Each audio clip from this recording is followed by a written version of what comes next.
Suatu hari, Baginda Raja Harun ar-Rasyid sedang merenungkan sesuatu. Tiba-tiba, ia teringat akan kisah Nabi Sulaiman yang mampu memerintahkan banyak makhluk menjadi bawahannya.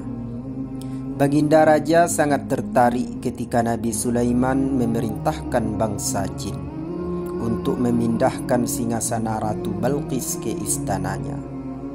Baginda Raja kemudian mendadak ingin istananya berpindah ke atas gunung agar ia dapat melihat seluruh wilayah negerinya. Baginda merasa pekerjaan tersebut bukanlah suatu yang mustahil jika dikerjakan oleh Abu Nawas. Abu Nawas pun dipanggil menghadap ke istana untuk sebuah pekerjaan besar, yaitu memindahkan istana raja ke atas gunung. Lalu Baginda Raja berkata, "Wahai Abu Nawas, aku punya sebuah pekerjaan untukmu, dan aku rasa pekerjaan itu tidak akan mustahil bagi dirimu yang memiliki banyak akal dalam setiap permasalahan." "Apakah kiranya pekerjaan itu ya Baginda?"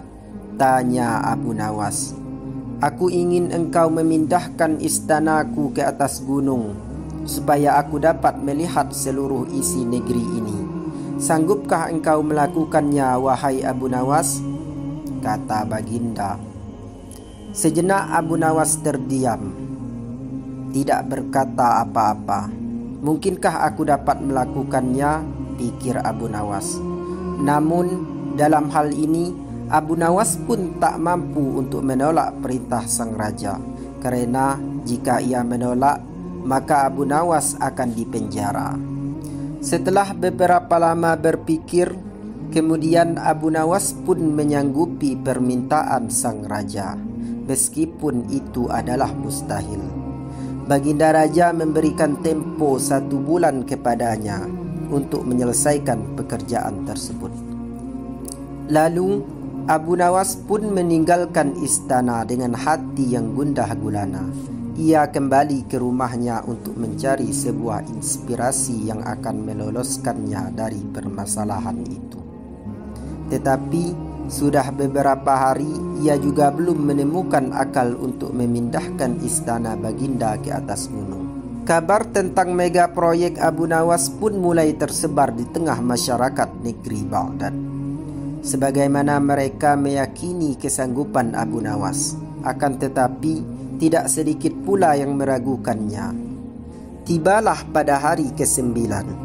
Akhirnya Abu Nawas menemukan solusi yang akan membebaskan dirinya dari jeratan hukuman sang Baginda.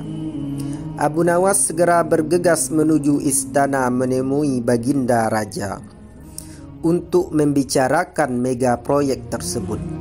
Baginda menyambut kedatangan Abu Nawas dengan senyum. Abu Nawas kemudian berkata kepada Baginda, "Ampun Baginda, kedatangan hamba kemari untuk mengajukan usul guna kelancaran pekerjaan hamba." "Usul apa yang hendak engkau ajukan?" tanya Baginda. "Kurang 20 hari lagi kita akan melaksanakan hari raya kurban. Hamba berencana akan memindahkan istana Baginda ini tepat pada hari raya kurban." "Baiklah, aku terima usulmu," kata Baginda. "Yang mulia, ada satu lagi permintaan hamba," tambah Abu Nawas. "Apa itu? Sebutkan," tanya Baginda. "Hamba ingin di hari raya kurban nanti Baginda sudi kiranya dapat menyembelih 10 ekor sapi gemuk untuk diberikan kepada fakir miskin," kata Abu Nawas. Baginda menyetujuinya. Abu Nawas kemudian meninggalkan istana dengan wajah riang. Pikiran tenang, ia tidak lagi harus memeras otak untuk berpikir mencari solusi. Kini ia hanya menghabiskan waktu menunggu hari raya Idul Adha tiba. Hari raya kurban pun telah tiba. Rakyat berbondong-bondong menuju lapangan melaksanakan salat Idul Adha. Setelah salat Idul Adha selesai dilaksanakan, Tibalah saatnya menyembelih sapi untuk kurban, kemudian memasak dan membaginya kepada fakir miskin. Salat dan kurban telah selesai dilaksanakan. Kini tinggallah giliran Abu Nawas untuk menyelesaikan tugasnya seperti yang dijanjikan. Abu Nawas berjalan menuju istana. Rakyat berbondong-bondong mengikutinya untuk menyaksikan keajaiban yang luar biasa yang akan dibuat Abu Nawas.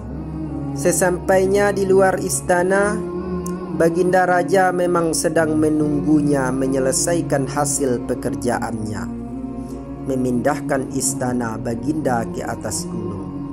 Abu Nawas kemudian bertanya kepada Baginda, "Ampun Baginda, apakah di dalam istana masih ada orang?" tanya Abu Nawas. "Tidak ada Abu Nawas," jawab Baginda. Abu Nawas berjalan beberapa langkah ke depan mendekati istana. Ia kemudian berdiri mematung di sana, seraya terus memperhatikan istana.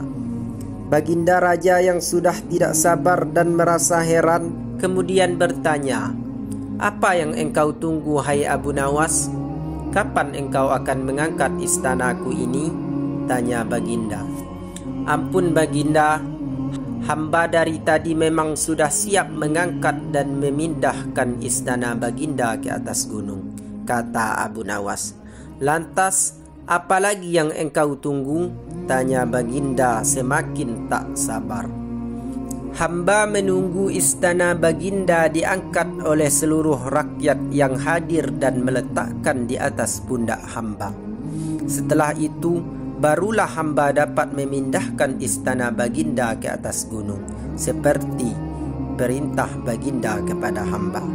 Mendengar jawaban Abu Nawas, Baginda Raja tidak dapat berkata apa-apa selain diam, mengagumi kepandaian Abu Nawas keluar dari setiap masalah yang dihadapinya.